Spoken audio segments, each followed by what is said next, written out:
game here, so we have to give them a little bit of slack. Let's see if they can bounce back, if they can play a better game against Flash Wolves, because they will have to play a much better game against Flash Wolves if they want to be able to compete. I think it's a super good point. I mean, when you see Doublelift in his wins shaking after those, the intensity in these games is crazy.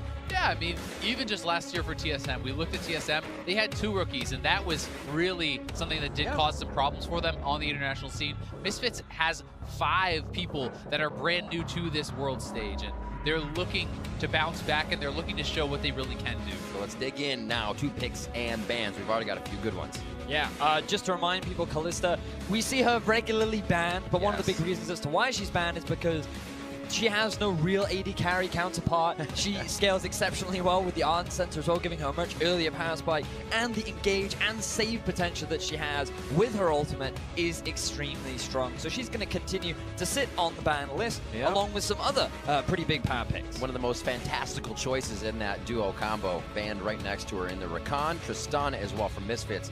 The Blitz, Jarvan Nar coming in from Flash Wolves. Yeah, the Blitz is going to be one that I think a lot of people will scratch their heads at, so maybe you can give us some EU insight on that one. Hit us up. I know that Ignar has played it. Yeah, it's one of his comfort picks. He likes the playmakers, he loves to roam. Often we used to see him brush mobility boots, come in mid lane and be like, hey, Paravival, I heard you like ganks. And clearly a lot of respect being shown from Team WWE yesterday and once again Flash Wolves today.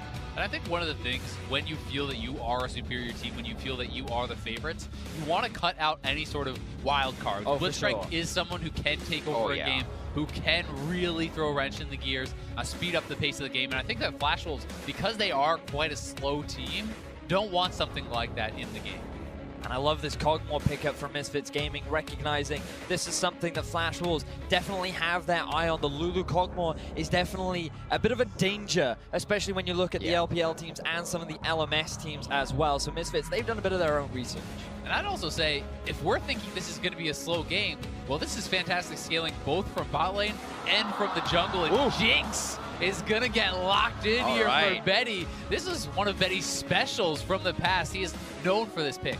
Jinx has been more commonly seen over in the LMS. It was actually picked up by Arn from AHQ during the finals, but it's just something that both AHQ and Flash Wolves do share as a champion. Jinx is not something that we usually see over in the West, and I'm really excited to break it down more once we get in the game.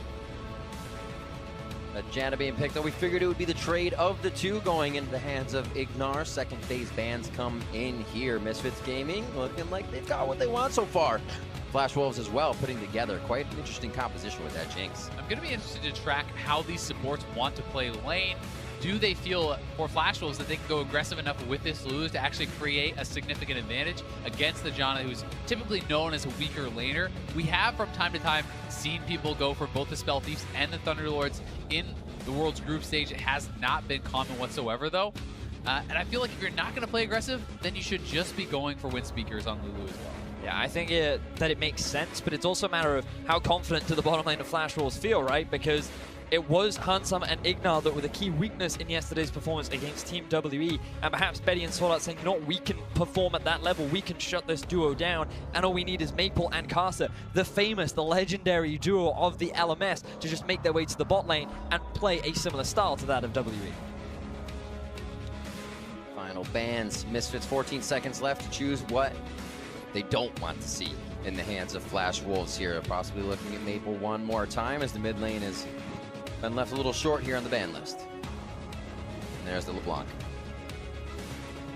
I mean, to me, there's certainly the ability to go for a Syndra here. For Power of Evil, it is a pick that he obviously can play. Would be interesting to see if they want to go for something like an Orianna for that secondary shield and engage as well.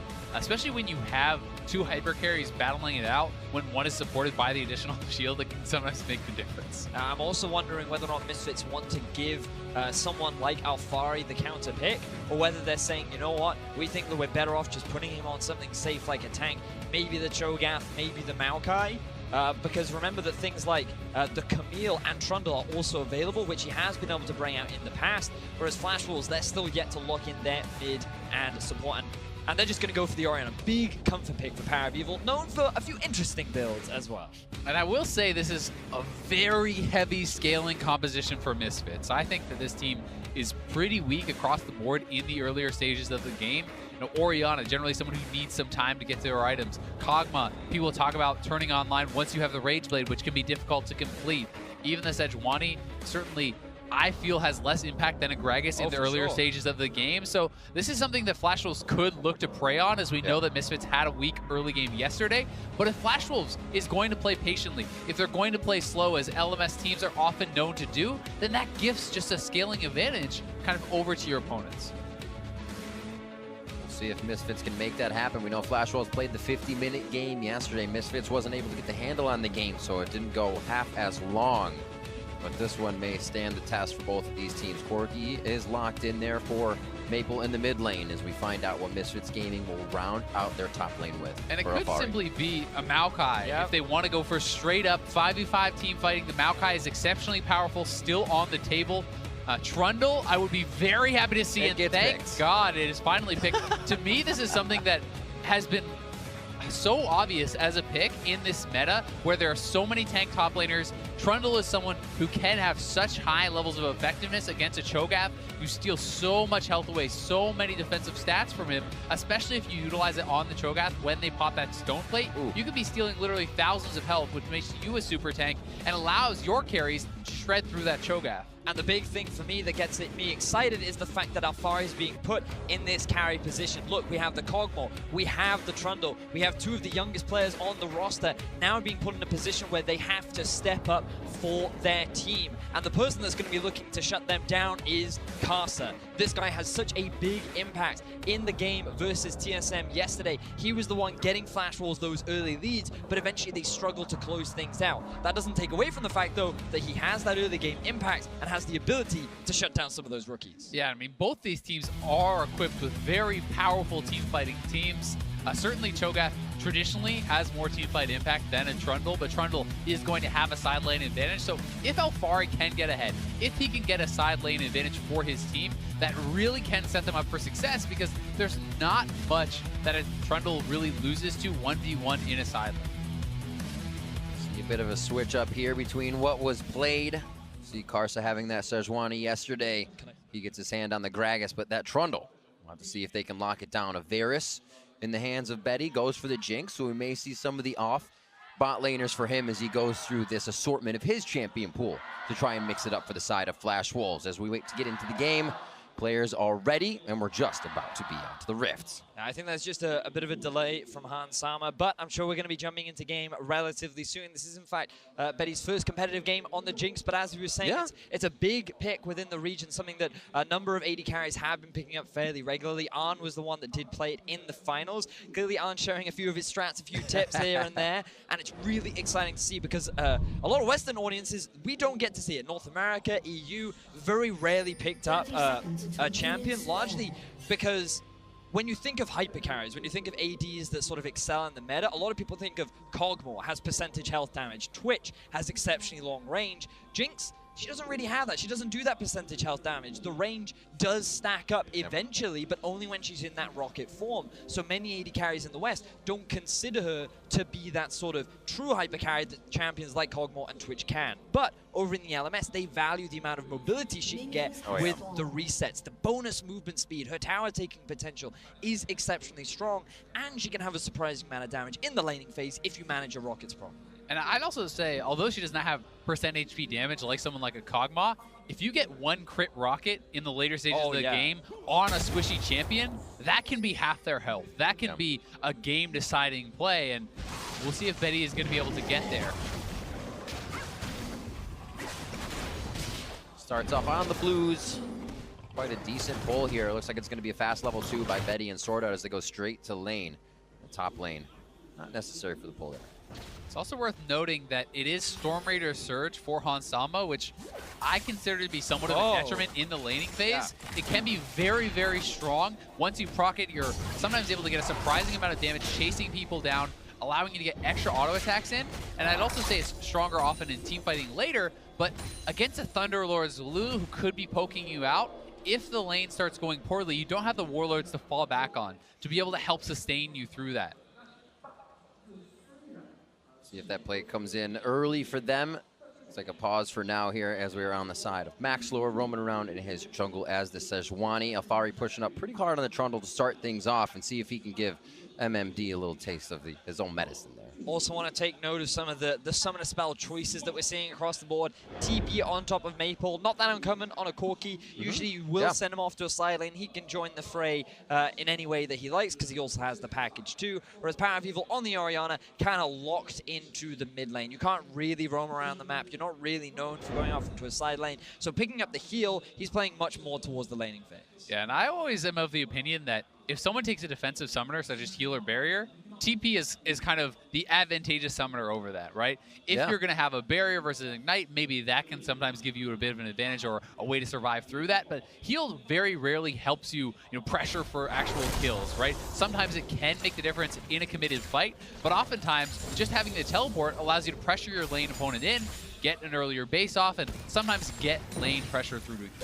And I think that, speaking of Power of Evil and going for that summoner spell choice, I think he's going to be very pivotal, especially when you think of how this team has found a lot of success in the past. The Maxlor Power of Evil combo was renowned during the playoffs of the EU LCS because this team was very much about trying to set up the mid laner for success. But when you look at Maxlor and his performance yesterday, he was kind of non-existent. That was an extremely low jungle proximity, and you can just see how little he was able to contribute to his team in that loss against Team W.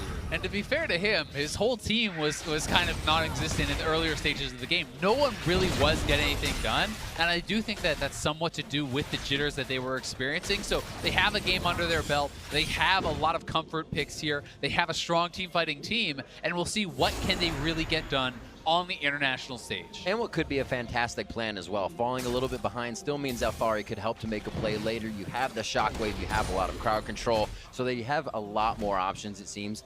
This day, or today, I should say, even if falling behind. Top lane still going pretty even. Mid lane, Maple trying to pick up that CS and push in Power of Evil.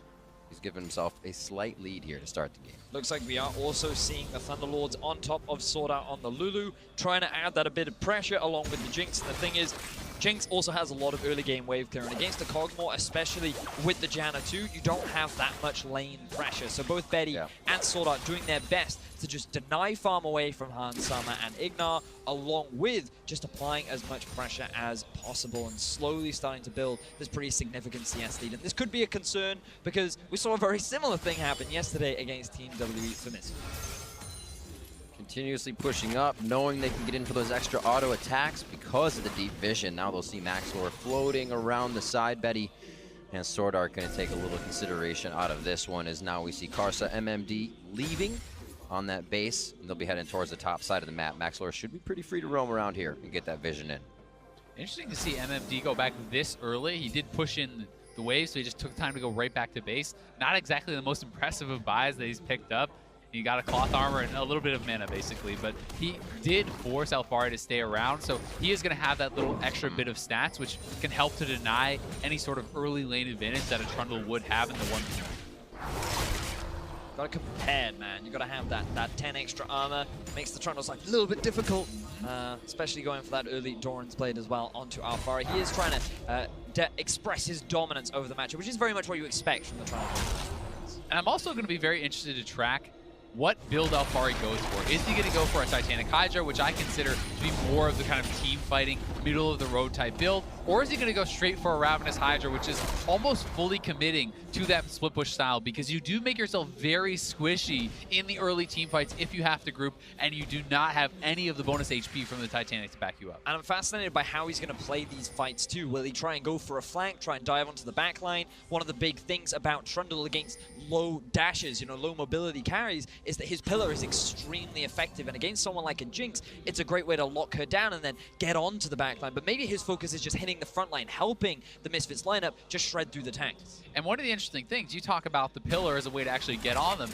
It's also a great way to keep carries out of fights. You can actually just utilize the pillar on top of the Jinx, push her out of the fight, kite backwards while you're targeting the Cho'Gath. And if the Cho'Gath tries to retreat back towards his backline, you kind of have the pillar in between you. You're ulted by the Trundle. That can make things very, very difficult. And I do think this is a great game for Trundle, not only because of the 1v1 matchup, but because of, again, as we kind of talked about yesterday, or rather in the earlier game, this is all magic damage on the top side of the map. So when he does eventually itemize into something like a Spirit Visage, that works against the Corki, that works against the Gragas, and that works against the Cho'Gath. The Jinx does not want to lane 1v1 against the Trundle, so anyone who will come and answer you is going to be easily handled by that magic resist. And you say you're excited about the Trundle. You kind of sounded excited that Alfari got the Trundle. What kind of was that history for him in the ULCS? Tank, playmaker, where did he come from? So you have to go back to when Misfits were in the Challenger Series. Alfari was one of the big carries for the team coming into the LCS, and in his first split in spring,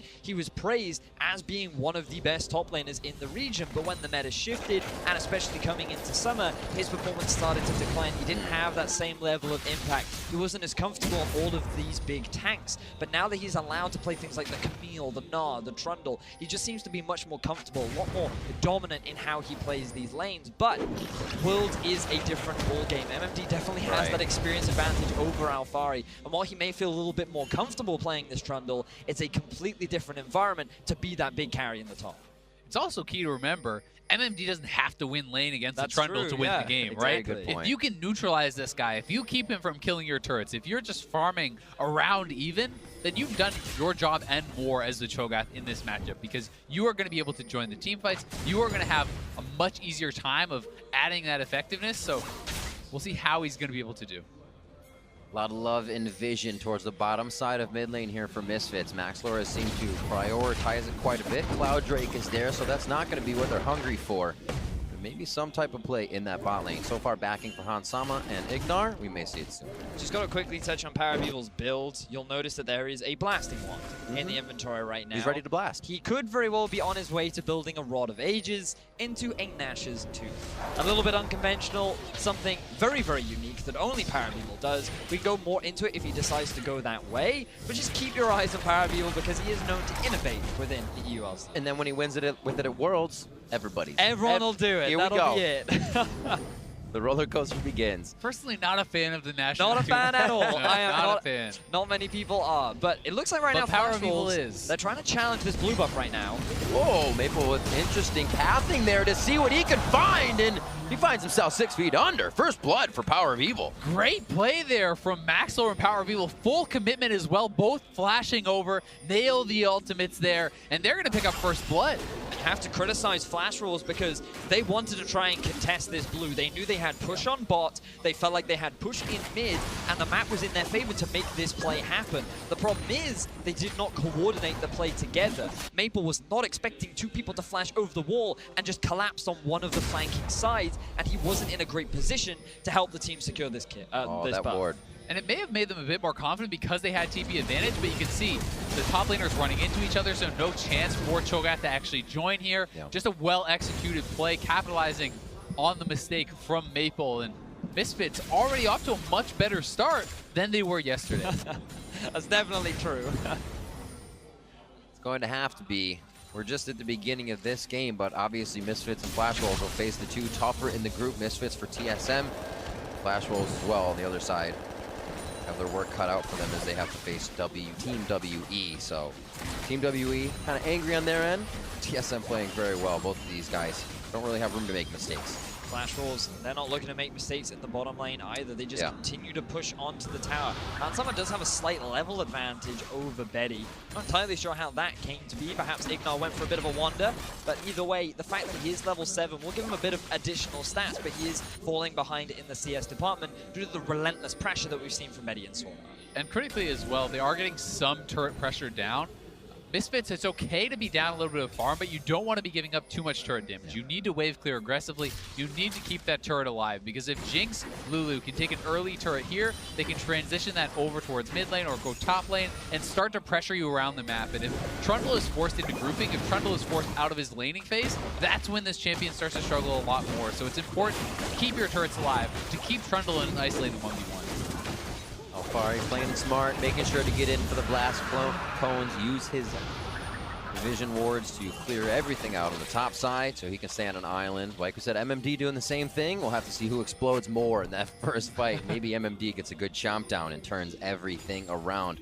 All the other lanes, though, very, very close here as we see Carson getting engaged down in mid. Power of Evil feels like they are strong enough. Ult for ult and one more to boot coming out of Max Lore with the Sejuani. The legendary duo of Maple and Casa has been talked about and known about for an extremely long time. But I had the opportunity to chat with Power of Evil, and he was very much like, coming into this Worlds, he feels that both Maxlor and Power have one of the best duo synergies in this group. They think they work so well together as a duo, and he said the only ones we're concerned about are Maple and Casa. But so far in this game, they are putting the Legends to the test. They are applying so much pressure, and they're the ones that have been able to find that first early kill, but you can never count out Maple and Casa. They are legends within their region and the world for a reason.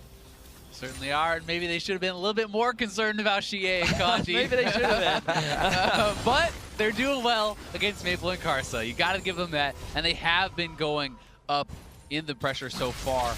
Forcing out the flash from Karsa is going to give them even more of an advantage. You can see that Maxlor has really been playing very heavily around his mid laner, always in the back pocket, trying to allow Power of Evil to apply this pressure to push up, knowing that his Sejuani is there to defend.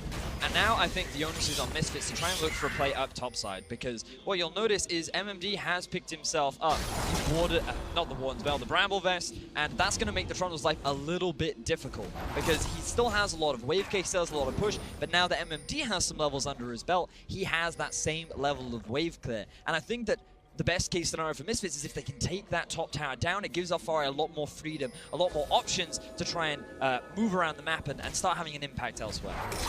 They may actually look to try to go for something here. I mean, they know they haven't been spotted in that one bush, but Maxlor is going to back off. And while the Bramble Vest certainly does help Cho'Gath in the direct trades, one of the ways you can kind of play around this as a Trundle is simply you do your trade, you lose a little bit of health, then you stop hitting the Cho'Gath, you clear out the mini wave, you're healing back up from your passive, from everything dying around you, and the Bramble Vest is not applying the healing debuff unless you actually choose to apply it to yourself. So certainly are ways to play around that.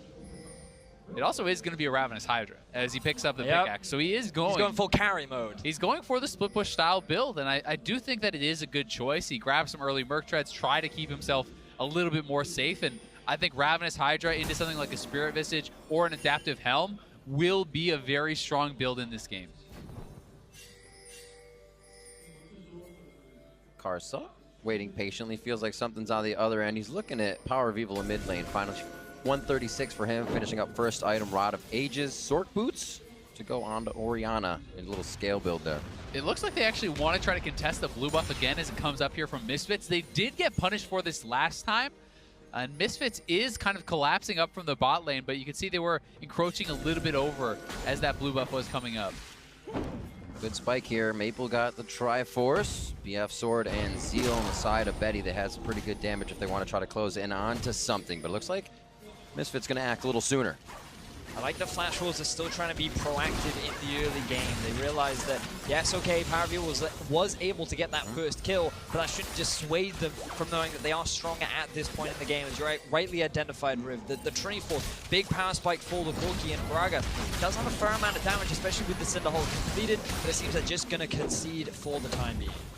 I think this next dragon, though, is going to be a big one as the Infernal does come up. I do expect Flash Wolves to look to force around that objective and try to push Trundle into a team fight where he may be at a disadvantage in the earlier stages of the game. And you can see they're moving around. They're trying to get the scuttle. They're trying to fight back for vision.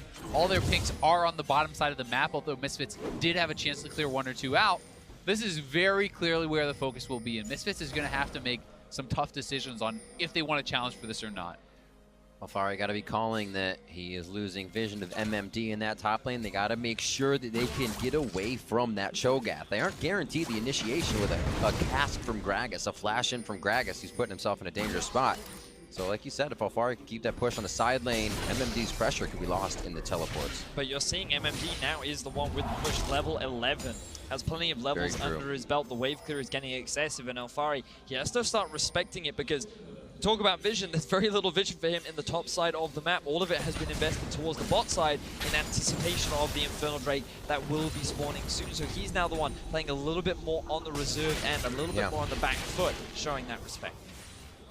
And anytime the Gragas could be up there, you have to show that respect. And the fact that Maple has the package also means you have to worry about him as well. So I do think that Alfari certainly is in the strong position in the 1v1 right now, but he always has to keep in mind, where are his opponents? What else could they be doing? It looks like Flash Wolves knowing that this 1v1 could become problematic, are going to make an early swap up to the top side. They could be going for the Rift Herald, utilizing this to actually knock down an early turret, which I think is a great move because already 4 men up on the top side. No one from Misfits is out on the map. They're not getting anything done right now, and they can very easily transition this up and attack Trundle, who will not be able to safely wave clear, but they are going to trade it for an Infernal if they do so. What a great play from Flash Wolves. Recognize that they got the first back. They were faster on the play. They were so quick to take down that objective, but Hansama and Ignat also roamed to the mid, and now Flash Wolves are committing their TP.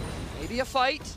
It looks like Misfits, they're just going to disengage. Looks like they've actually fizzled out the top play from Flash Wolves as well, but the Dragon goes away, so it's who makes that next opening, that window that either team can use. That Infernal is there, 17 minutes in, and Betty's going to get a slight push on this turret before he gets met by Misfits. Misfits is actually committing their teleport to make this lane swap happen more quickly. They're sending their bot lane top, but they're taking a lot of damage on the turret. Trundle is on bot side, and they're going for Maple. Right in his face. Oh, the silence on two. Power of Evil does not let him come back for the kill. There is going to be a turret going down on the top side, but the fight's still happening in the mid lane. MMD low, looking to get the chomp down, and he is not able to go, or is not going to do so onto Maxlore. Power of Evil, no kill either. Flash Wolves did get the first turret on the top side, so more gold in the pocket of Betty, but Alfari also getting some free time down here on the bot side, and they need to try to transition this into war, because I do think committing the teleport means Trundle is now locked into the bot side around this Infernal Dragon. Otherwise, Misfits would just have to give it up. You can see the pings, though, coming down from the Flash Wolves. Their eyes are towards the Infernal Drake. They want to make sure that they do not give up this objective with Trundle on the bot side, who is now going back. He needs to spend that gold, while Betty and Sword still have pressure in the mid. They're going to keep wave clearing. And they could also send their Corki up to the top side, because remember, he still has his TP, even though MMD does not. And that's why I really kind of question the TP from the Trundle, just to kind of get a little bit more minions, get that push going a little bit earlier. It feels like he should have actually headed down bot side earlier, or just accepted the fact that he's going to lose some farm and delay that, because this is giving such an advantage to Flash Wolves. As soon as you see the bot lane up here, Flash Wolves starts up the Dragon. So this, to me, from Misfits, is kind of a mismanagement of their resources on the map, and it doesn't feel like they're allocating their lanes properly. The fact that you're giving up an Infernal at the same time as you're losing mid lane, and you're not really getting anything in either of the side lanes, is very problematic. To me, it feels like the Misfits are playing much more towards making sure that their laners are still farming well. They're making sure that they're playing towards their power spikes. They don't want to run the risk of going for a preemptive fight early on into the game that could give Flash Wolves that early lead, because the big thing about Flash Wolves is they're known for getting that early lead. They're known for holding onto it and then running away with it. And while LMS as a region are known for playing a little bit slower, Flash Wolves are the only team that slightly deviate from that. So Misfits demonstrating that respect and just waiting for that late game team fighting power that they have. And if you're confident that Alfari can take over the game in his side lane, then it's okay to give up something here and there, right? They give up a couple dragons and you just try to put all the eggs in the Trundle basket, because as we said, if he itemizes into MR as he's going to do, he already has his Spirit Cow. He's going to be getting probably a Spirit Visage next, perhaps even an Adaptive, which is extremely effective both against Shogun and the Corki. He's basically saying, I'm not big enough yet because MMD's not big enough yet. Exactly. So just waiting on the timer. Gotta quickly use this opportunity to talk about Power of Evil's build. You see it a lot over in Europe. What do you mean? You can hear the disappointment in my voice, because many analysts are not a massive fan of it, but I want to give you the logic that Power of Evil has with going towards this itemization. Now, typically you see Morel Nomicon into something like a Haunting Guise, as an example, and that's very conventional. It gives you a lot of early magic damage, it gives you plenty of mana and mana regeneration, but Power of Evil thinks, okay, I'm on a low mobility mid lane maid, I want a bit of beef behind my butt, so I'm going to make sure I stack some health, and I still have that mana from the... I still have that mana available from the Rod of Ages. On top of that, he thinks that he needs to add to that by getting the ability power and cooldown reduction from the Nash's Tooth, but also he feels that with the passive of Oriana, he can utilize additional damage, especially against these front-line tanks. So he's building towards these late-game fights where he's just going to kill the front line much faster than he thinks he could with a more conventional build. And I do think it works out if you're able to actually sit and get a lot of auto attacks off. That's the crucial thing. But the problem comes when you're threatened by something like a Gragas, when you're constantly having to reposition, when you're moving non-stop around the map, because Oriana's able to move her ball around without actually stopping and commanding. You can do it while you're moving. You cannot auto attack really while you're in retreat. And one misposition on the Oceania can cost the game. So that is really the concern. It's the fine line that he's trying to walk. He's trying to maximize his damage and saying that he's going to be able to do that. Yeah, so you got to watch those autos, those little clockworks, because those are going to be pivotal as Flash Wolves clustering around the Baron right now. That Baron pit has a lot of pink wards. There's 3. It's very, very clear vision. There's for sure nothing in there. It is secure at the moment. Yeah. Maple getting a, as we see, is already used a Quicksilver Sash. It has been a face-to-face encounter with Maxlore every time he can get that Sejuani ultimate onto Maple. So he says, no more of that. I'm going to keep myself safe so the team can focus on their positioning, and that's exactly what we're talking about right now, is who's going to have better positioning in these fights, because they have a lot of ways to displace and put each other in a different spot. Now, I feel like the Flash Wolves are good and ready to fight right now. They have 2 items on Betty. They have MMD that has 2 items as well, with the Warmogs to add to that. Yeah. And all Misfits are waiting for is the 2nd item to be finished for Hansama. Then both teams are in a good position. They both feel they've hit solid spikes. It's all going to be, as you already said, Rich, about the engages and how they play, because remember, Alfari kind of wants to split push. That's kind of his goal of this game. He kind of wants to keep Flash Wolves separated, but that doesn't mean that their team fighting is weak. Kog'Maw, Sejuani, Orianna, especially with a Janna to reset, there are so many tools in their kit that allowed them to go toe-to-toe with the Flash Wolves. But Flash Wolves, their engage just seems that bit stronger with the Gragas, with the potential Cho'Gath flank. It seems like that they're more than ready to kick off that fight against Misfits. It also seems that Flash Wolves really wants to put the attention around Baron to draw Alfari out of the side lane. Anytime Alfari shows in a side lane, they want him to be worried that they are going to do the Baron. They want to be able to force out teleports early. For now, he is by himself down in the bot lane. It looks like Pork may be the one getting sent down. Carson not feeling good. Flash for Flash. The ultimate from Maxlore. Cask is going to go out as Carson pours one out for the homies. He gets himself out safe. 23.5 minutes in. It looks like Misfits felt they were strong enough in that position to make something happen, and this may be the mid-turn for them. Now, this is a pretty big deal for Misfits, because one of the interesting stats that we have about them is that during the regular season and through playoffs, if Misfits are a deficit at 20 minutes, any kind of deficit at 20 minutes, they had a 3-11 win-to-loss record. They are not a good team at playing from behind. So it's very important for them to be able to get that lead. And so far, they've been able to hold a very steady advantage, but the game is still very even given the state of affairs. Pink ward's coming out as well. Means Misfits and where they place them will show us their comfort. How far do they want to push these forward? Most of them probably going in the Baron pit, as we have seen. It's kind of a bingo situation in there of where you can place them, or tic-tac-toe, if you will. But I believe in the next few minutes here, it's either that Mountain Drake that's going to get attention, or this Baron. And I think for Misfits, you could be pretty happy sitting defensively. They have strong scaling composition. They're trying to get time for Alfari in a side lane, and that's likely going to be a Randuin's he's building into to actually group and try to team fight. Completely agree with you, but I want them to start killing each other. I feel like I'm with 25 minutes in, 0-1 in kills. They've got items. Just, you can fight now. Start playing around that Baron. Start forcing a couple of engages. Yes, Misfits, a team full of rookies. Whereas Flash Wolves, they've got those veterans. They've got the experience. Excuse me. They've got the experience in their roster.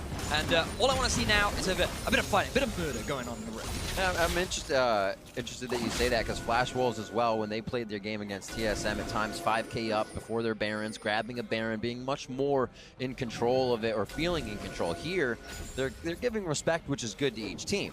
Like I like what you're saying. Somebody's got to pull the trigger soon. The other thing you would like, though, I'm sure, Vedius, is Europe to get a win at Worlds. I am an unbiased candidate. I have no preference. But I'm sure it would be nice for Europe to get their first win on the board. They could get a good trick here for Flash Wolves. Maple in the bot lane, but he can still teleport up. Misfits may kind of feel a false sense of security here, seeing him down there, and Alfari may be taking the damage he doesn't want to be taken from Maple.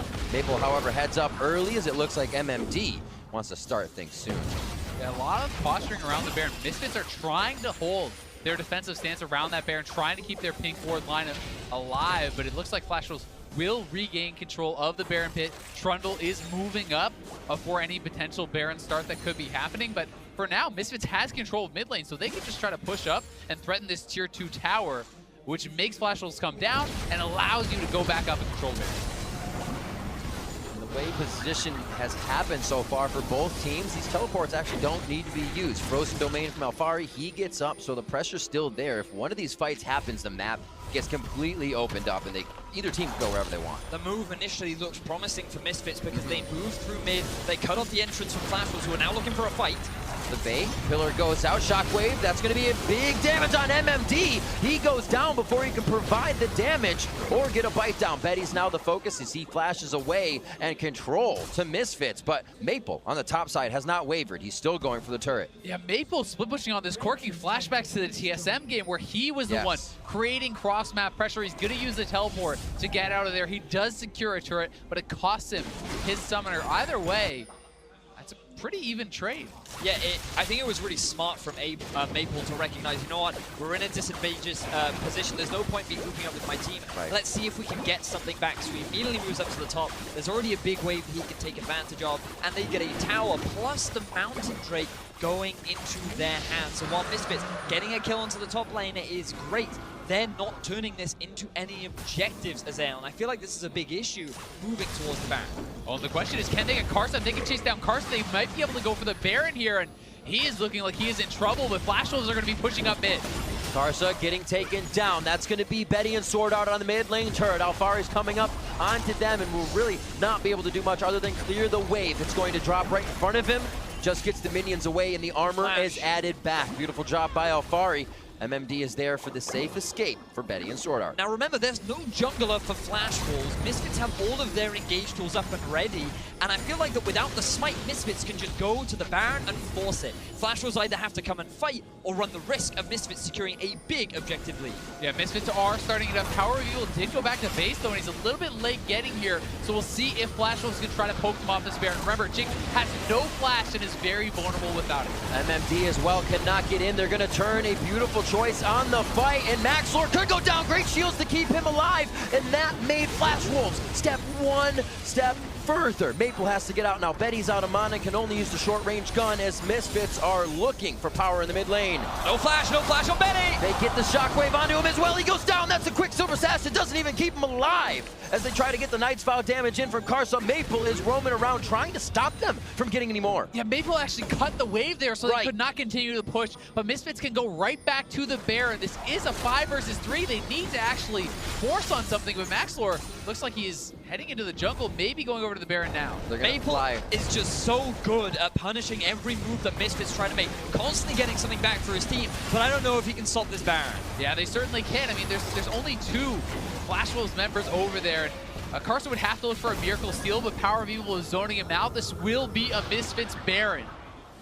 Going to need it. Every lane has been pushed. They're still getting spikes and gold from the turrets, and Misfits really needed to recoup here. A great Baron, 5-0 as they control all kills on the map. Flash Wolves has been working around them up to this point. The rookie squad from the European LCS, making their debut on the international stage, are pushing Flash Wolves back. They had a nail-biter of a game versus TSM yesterday, but they finally get themselves a Baron. This is where it kicks off. Yeah, just watch the Jinx in this fight. Betty is split up from his team. Maxlor throwing the Sedge 1 ultimate, completely zoning him out. Just follow Betty. He can't actually contribute to this fight whatsoever. They almost killed Maxlor simply from the damage coming out of the Cho'Gath and Maple on this Corky, and then Betty getting chased down without the flash. Alfari has the confidence to trap him in with the pillar, flashing in there, and Power of Evil had to follow up. And this is the power you see of the Trundle against someone like the Jinx. Hans Summer doing so much work in that fight as well. He had a bad performance yesterday against Team WE. He was given more freedom, and while he fell behind in lane, he is stepping up this game. 2-0-1, having a good performance, but Maple has really been the star of Flash Wolves. He is keeping them as well as he can still in this game. 8 pink wards now in the inventories of Misfits. I always love looking at that. You know, it means surplus in gold and the ability to move up. Feel confident about where your wards are and where your teammate is. Alfari able to just live through what seems like a war all by himself. Maple, Sword Art, and Karsa can't even take him down to half as his team now comes to help him. And Maple's trying to get the last few shots in, but they could be routed at any moment on this second-tier turret. And Alfari's right back to full health. That is the power of the Trundle. So much lifesteal and building, you know, this Ray into its omen. Plus, we may see Maxwell getting caught. Got him on the choppers, not going to be too much delivered. Hansama! Oh my god, Hansama offering back a little bit of the same medicine MMD could give, and the shield saves him from the Super Mega Death Rocket. Great body block from Maxlor as well, but through all the skirmishing in the jungle, Misfits finally secure themselves a tier 2 tower, 5,000 gold in their favor, and they're looking for those inhibitor They're going to get bot lane as well here. Maple could not hold on against Alfari. Alfari is putting on the pressure, and no one can answer him in this side lane. We really are seeing Misfits play an excellent game, playing to their win conditions, not overextending, allowing Alfari to drop multiple members down, which opens up the map. And this is how Misfits like to play the game. This is why they're so reliant on a lead, because when they're the ones dictating the pace of the game, that is where we can see the true strength of this squad. They work well as a team. They're not known for having individual superstars, but when they come together, it is where you see this team really shine.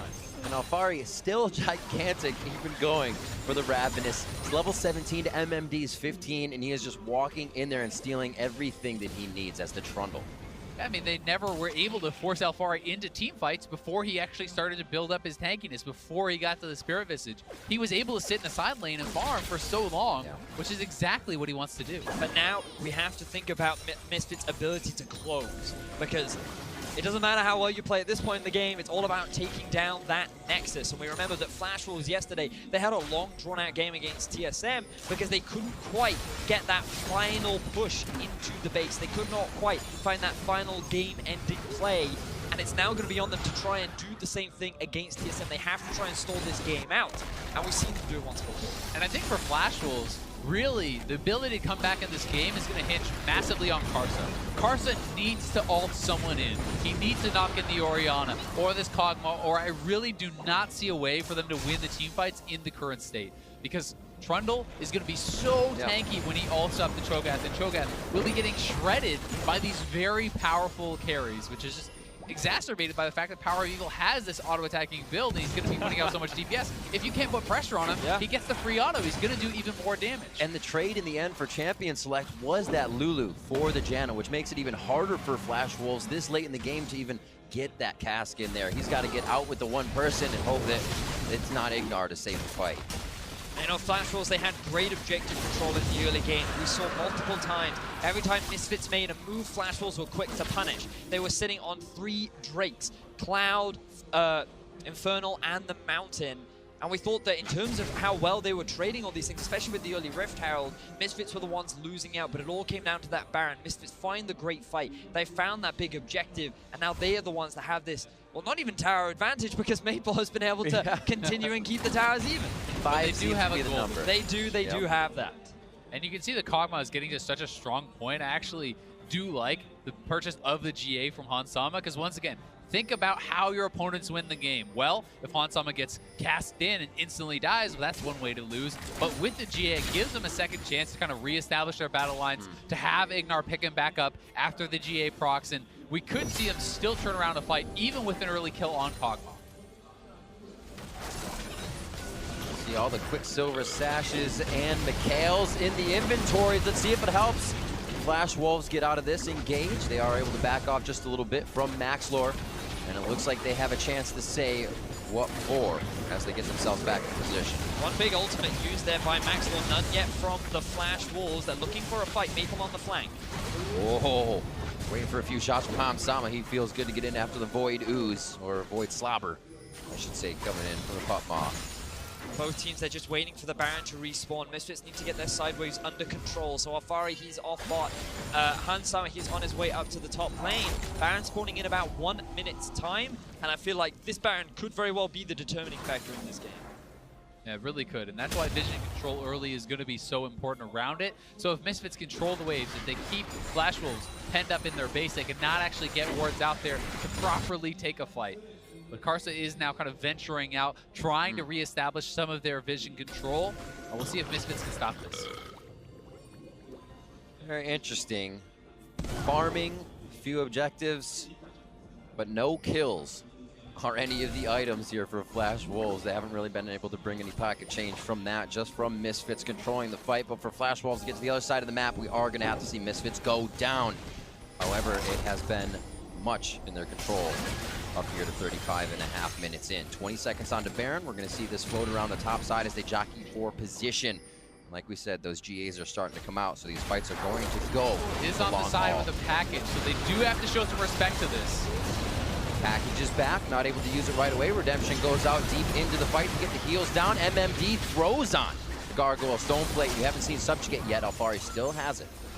Maxlaw, he lost a fair amount of health, but he does not have the Warmog, so he's not going to instantly regenerate that, but Misfits, they're setting up for a trap. They see Maple, not going to fall. Oh, Howling Gale kind of gives away their positioning. A very nice pillar. Split though, Stops into one shockwave onto Karsa. That's going to be the knockdown from him as Power Reveal comes up with the kill. Maple still trying to stay on the side. Can't get the firing in, and Flash Wolves cannot answer back. Yet again, Betty got split from the team, had to run the long way around. By the time he arrives, Karsa's already dead, and Misfits can go right back to the Baron. They can actually look to force this, but you can see Maple is trying to go for some secret agent shenanigans. Classic Maple. For the split push. He's on the side lane again. He's trying to take advantage, but Misfits, they shred through this Baron. They're going to get the empowered recalls, and they extend their gold lead to 8,000. It's like he won't go too far here, knowing that home guard off the base, and we'll see this fight one more time. The pressure being put in, the 80 carries are split to the bot side. Betty decides it's not safe to run up to his team. Just a nice pillar, really catching a lot of people out from Alfari there, and didn't even have to commit the ultimate. Exactly. I think that's so crucial to recognize how quickly Misfits shred through the front line of Flash Wolves without even needing the Subjugate. You add to the fact that this Trundle is just going to steal all the resistances away, those tanks are going to melt. They're going to be more like paper aeroplanes than anything else. Well, thankfully for Flash Wolves, at least, Betty has completed his last Whisper item. Yeah, that's so, exactly what I was going to say. Yeah, he is at a point now with this Mortal Reminder that he can put out a lot of damage. This is a very strong member, and Maple still quite strong himself, you know, with a few items on these 80 carries, so they do still have their opportunities, and we have to see Misfits look to quickly and cleanly close out this game. That is what we're trying to measure now. They have a monumental advantage. They have the Baron buff. Everything is in their corner. It's just what can they do with it. And the game is what I'm sure many European fans are hoping for. Flash Wolves, they have been able to hold on to an impressive base defense against TSM yesterday, but the big difference is that TSM moved up as a 5-man, whereas Misfits, they're playing on all 3 lanes. No one could really hold off Alfari on this Trundle. He has a 4,000 to 5,000 gold lead over his lane counterpart, 2 levels up as well. We talked about how when he's put on the carries, he can perform, he feels more comfortable, but he's being locked up. Oh, Alfari possibly the first one going down, but what is the rest of the team doing? He'll actually live, pulling 3 members towards the top side of the map. That means Inhibitors going down on the bottom side, just sub 40 minutes. Misfits finally break the base, and they're looking for more. And Alfari is TPing back, so they want to commit to this push. They still have a minion wave in the mid lane. They can go straight over for that. Karsa! Ooh, Karsa will get himself to safety. Body slam away, but that's a bit of his hidden gauge. That Flash is also down. We're looking at most of the summoners from the side of Flash Wolves, so they possibly could make a play on a Misfits mistake. But man, they have been far from making mistakes for the past 30 minutes. Misfits can be happy with the bot lane inhibitor because the Elder Dragon is just about to spawn. No, they don't have 3 Drakes under their belt, but picking up this objective is still going to be advantageous towards them trying to end this game. They're taking it slow, they're taking it patient. They do not want to run any risks as Misfits are well on their way to becoming the first European team to get their win at the World's Group Stage. Everybody actually showing up from the team. It has to feel good all around for these newcomers on the world stage. Power of Evil, full kill participation right now. Han Sama with his hands in that pie too. Everybody has had a part in this. Betty completed his 6th item just now, so he is full build, fully online, and so much of the onus in these team fights is going to come onto the Shinx. He can no longer afford to play passively. He needs to come up with a big play for Flash Wolves to stay alive in this game. But you could just see how little damage he was doing to these tanks. They decided to go for the Randuins to limit the bonus attack speed that Jinx naturally gets from her Q. And it's just, you don't have the same tank shredding power that Hansama is going to have. So if it comes down to these full 5v5s, I feel like Misfits has the advantage of shredding through the tanks as they go for the dive. Right through, watching Betty on the backside, getting damage onto Alfari. Where are those AD carries? Hansama just on the right. Shockwave hits onto Maple and almost depletes him immediately. The rest of the team's able to stand tall and deplete that minion wave as top lane's pushing. They have to respect it. A little janitorial duty for Misfits before they're back to the front side of Flash Wolf's base. A bit of an over-aggressive dive there, and I just feel like With the Elder Dragon on you, with bottom inhibitor down, have your Trundle split push. It's been proven that multiple members have to come to him to actually answer that guy in a side lane, and that dive, does buy Flash Wolves a couple more minutes. I think that the decision-making for Misfits was to use the Elder Drake to try and rush it down, because they only had a little bit of time left on the Baron, so they wanted to combine both buffs together. But once the dive happened, they realized, okay, we need to go back, we need to spend our gold, we need to reset, restock on Vision as well. And now you can see multiple members reaching that full build status, but it's the same for Flash Wolves. You already mentioned Betty, but look at Maple as well. Treeforce, Phantom Dancer, Infinity Edge, he's nearing full build completion as well. And MMT, he's getting tankier by the minute. Against these world-class teams, you always have to be worried about how many opportunities you give them. Exactly. How many chances are you going to give Karsa to find that body slam bash, to find the carry and knock them in and turn this game around, and perhaps even end the game on one dominant fight, as we saw in TSM's game just earlier. Maxlor just missing. The pressure relieved a little bit. Maple feels nice to stand on the front line. Are they going to go up towards Alfari, though, on this one? Flash and heal there, going out of Sword Art. They managed to get both summoner spells out from Sword Art, but it seems that Misfits, they're too afraid to commit. The wave clear from Flash Wolves is surprisingly strong when you have the Cho'Gath, the Corki, and the Jinx as well. So Misfits, they're waiting for their third Baron of the game. It's spawning in about a minute and a half. They've done a great job of controlling it so far in this game, and I feel like they're just waiting for the best case scenario for them before they end. I think the fact that the Jinx went Hurricane instead of something like a Static Shiv Rapid Fire, which we've seen a lot more commonly these days, was also a very intelligent choice when you are on the back foot, getting the additional wave clear in your rocket form. With that Hurricane, one crit can just clear out a minion wave essentially. So it really does do a good job of buying time, and it's going to be about the next Baron for Misfits now. They haven't really been able to get much with this inhibitor down. It's actually going to be respawning relatively soon on the bot side of the map, so not even sure that's going to be down for the coming Baron. And interestingly, Alfari just sold his Randuins for a Frozen Heart, an item that we haven't seen for a while, but it's going to be very effective against this double AD carry composition. It really is, and also the additional CDR is actually very big for the Trundle, not only for the ultimate, but when you have full CDR on a Trundle with the pillar, as he's now at 40%, it's a very low cooldown. 6 seconds, I believe. Yeah, you can have so much disruption in a team fight simply by zoning people out, by catching people in, and it really is an underrated part of the Trundle kit.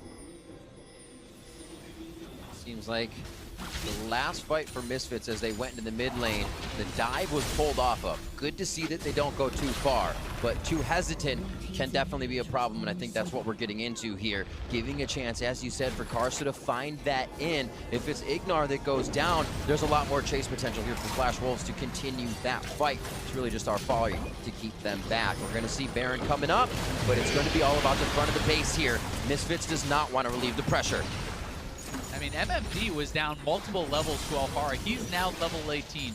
All of the carries are kind of starting to hit these higher level points. Karsa's still down. Betty's still down one level, but they are catching up, and Misfits know they need to be able to posture around this Baron. Their bottom inhibitor has respawned critically for Flash Wolves, but Misfits looking for the fight. Oh, that's going to be a deleted Karsa. There's the shield coming out. Beautiful save on the wild growth. Fast fingers from Sword Art to get that save, and now they have a chance to look again at the Baron. So the jungler is still alive. His regeneration is pretty rapid, but Misfits, they're on the Baron first. Let's see if Flash Wolves can do anything. Down to 6,000 immediately. That's half the Baron's health. They actually don't want to chance it. Maple could be really firing in the damage from the side. MMD so far behind, but they don't have that vision just of him yet. They get the Baron, not a problem. They're heading top side as the wave is right there with them. Exactly that, Misfits. They're going to try and take advantage of the wave that's already stacked up. You can see Maple and Betty, the two core wave clearers, trying to get back as fast as they can. Flash Wolves trying to intercept this Misfits squad, but they have their eyes on another inhibitor tower. Just about 2.5 waves as they approach. MMD looking for that rupture that would stop. Whoa, they get a hit onto Hans Sama. Flashback, beautiful cleanse there to keep himself alive. The cast did not do much, and they shut down Karsa as he tries to get in. Maple is almost melee range before firing damage onto Hans Sama. Very scary stuff from Flash Wolves as they are losing the inhibitor turret and trying to defend with everything they have left. Betty just cannot hit through these tanks. He is trying his best to do that much work, but unfortunately... Oh, they're TPing in behind. They're actually trying to cut the wave here. This is going to be huge. Maple's going to be flying through, damage onto Max Lore. It's going to be Alfari as well. He says this is our side of the map. Get back over there. And now Misfits have repositioning again on that top lane. Betty backing up, kiting as much as possible to clear out the waves before they approach the turret. They only have that Zama's seed. very low. A hit on Zama. That's without the cleanse. It's 1-2. Can they rinse and repeat? Max Lore and the rest of the team behind their AD carry, behind Hansama as he respawns on the Guardian Angel. And they're going to be looking for the win. Does Europe find it here? 46 minutes in. Misfits almost doubling the time of their first game here as they persevere through Flash Wolves. And there's the power of the Nashers too. The power of evil gets the kill down on the Betty. They've got their eyes on the Nexus, and Misfits are looking for their first win at World. Carson's back up though. Maple is still alive. There are some very low health bars on Misfits. Will they commit for this? Last Nexus turret in their eyes. Karsa on the right side. Maxlor says, I give up my life for this, and tries to put himself in front. Karsa low on health. It's going to be Maple as well. Dives into the middle. Misfits have locked down the victory. Misfits are looking at the Nexus, and they will pull out the win at the 2017 group stage. The European LCS is going to grab their first win from the unlikeliest of sources, Misfits. So many people underestimating them. They pick up a big win against Flash Wolves here, considered the underdogs by almost everyone in this group, and really showing it may not be just that three-man race. It's four. Everyone is in the running for these top two spots. And you've got to feel happy for the rookie squad. This is the first time that any of these players have made it to the World Championship. Power of Evil has been trying for a very long time with many different teams, but it is with all these young players that they're able to do it, and they're able to get their first win against the Flash Wolves, a Fable team. They had such a close game against TSM yesterday, and we were expecting Flash Wolves to be the heavy favorites, but it's Misfits that were able to get themselves the win. And this is a deathless game from Misfits. Yes. This is 12-0 over the Flash Wolves. Yes, they gave up some turrets. Yes, they gave up some dragons. It is not a perfect game, but they almost got a perfect game yesterday by WE, and they turn around today and put up this sort of a performance against the best team from the LMS, someone with a storied history. This is going to give so much confidence to the Misfits. And it makes this group so much spicier as well, because now you have TSM sitting at the top of the group, WE 1-1, Misfits at 1-1, and Flash Wolves surprisingly at the bottom of the group, but everyone can still take games off of everyone, and things just get even more exciting. And that's what we were saying just at the beginning there, around 9 minutes in. I was like, yeah, Flash Wolves has a pretty angry Team WE to go after. TSM's feeling great, so Misfits is going to have to come out of this firing, and they absolutely did. So great to see that Misfits in this game with that 12-0. It wasn't because of a ton of Janet disengages or heals. They were positioning together. They weren't going for too much. They weren't overreaching, and that's very uncharacteristic of a new team on the stage. You see that guy with low health, and everybody says go, but they were able to hold off this time. Yeah, I mean, they played very well to their win conditions, and I'm happy to see not only a Trundle come out, but a Trundle well executed, because I think this is something that should be a staple of this world's meta. And it'll be interesting to see if any other teams kind of stand up and take notice of how effective this pick can be, not only in a side lane, but also in team fights against these super tanks. But I'm also a little surprised by Carson's performance in this game. I felt like his impact was relatively low. The fact that Flash Wolves did get 0 kills in this game was because they were very rarely the ones to start off these fights. They were rarely the ones to really get those engages, and they just waited too long. It was Misfits that were so often the ones that starting off the fights. And while very regularly they were actually going even in terms of objectives because of Maple, it was really only Maple that was keeping Flash Wolves even relatively in that game. So I feel like Flash Wolves, they need to go back to the drawing board, and I'd like to see a little bit of a step up from Carson for the rest of. And we actually are going to be able to. We are getting an interview with Maxlor coming up in this. Kind of your thoughts about his play from what we have seen, what you've seen in the split to now here at Worlds, stepping up, kind of the same. Is this what you expected from him?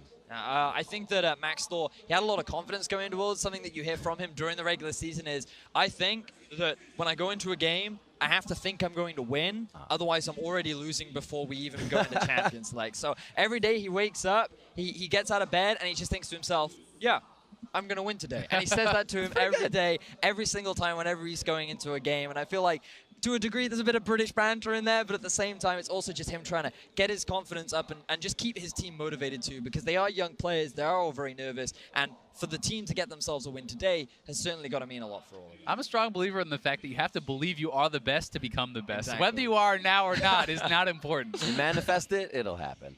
It's time now to send it over to Shox, who is ready with Misfits Jungler. Thank you very much, guys. And I gotta say, I am happy to finally be interviewing an EULCS team here at Worlds, but I don't want to take anything away from Misfits and Maxor. Maxor, it is your first World Championship. It is your first win here. What does it mean for you to do this? And maybe it being the beginning of a lot more. Well, firstly, I'd like to claim the trophy of winning the first game of EU. So G2 can't take that away from me, like they did playoffs, but it's fine. Secondly, it's pretty good. Today coming in, we weren't really shaken up from the loss yesterday. However, I think we all gained more confidence coming in. We're more used to the stage, and it's pretty bloody cold there. But now we're used to it, so we're playing a lot better. Even though today we took the games, they were pretty slow. I think we could have won faster, but that's just for review, right? So maybe tomorrow against TSM we'll win faster. Maybe tomorrow against TSM you'll win faster. You think you're going to win regardless? It's 50-50. It's 50-50, all right. Staying humble there. When I talked to you yesterday before the first match, we had a conversation. I said, well, you know, you guys have nothing to lose, obviously. And you said, hold on. That's not something I want to hear. Because what's your perspective on you guys being here? Well, I feel like any team coming to Worlds is here to win the whole thing, not just make out of groups or come in here as a learning experience. I think that's, like, you're making the bar so low for yourself. So for us, at least myself, I want to win the whole thing. And for my team, all my players, they want to win as much as possible, not just come here, learn, take a small vacation at Worlds, you know, here in China. That's not how it goes. So we're all eager to win, and hopefully we can make it. You know, that's a trigger word for a lot of European fans. And coincidentally, this is the first win for Europe, as you alluded to. What do you think is going on? Do you think it's going to turn around now that you guys got your first victory? Maybe G2 will follow up? Yeah, well, we had a thing, whenever we went to a breakfast buffet with some of Fnatic or G2, we had a thing where it's the first team that plays from EU, if they lose, the next team will lose. So hopefully, the trend continues, and now G2 will win. All right, well, we'll see if that happens. Thank you very much, Maxor. Congratulations. Fantastic. A huge victory here for Misfits at Worlds. And now back to the guys at the desk. Thank you, Shocks. They came here to win, and win they did in this game against the Flash Wolves.